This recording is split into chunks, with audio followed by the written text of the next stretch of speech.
Good morning, guys.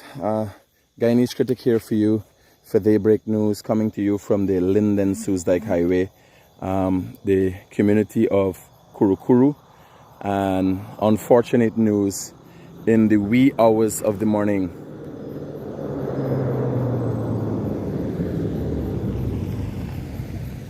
What you're looking at is a tarpaulin that is covering 3 bodies.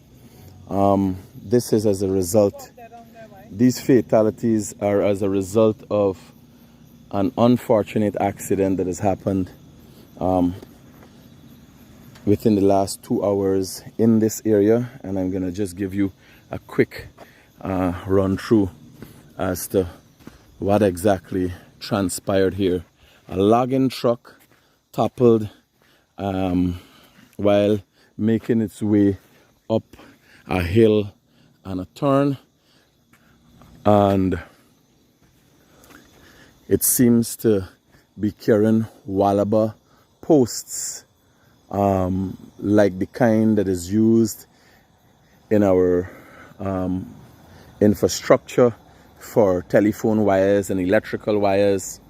The truck toppled, unfortunately pinning 3 individuals who were on the truck at the time. 3 staff,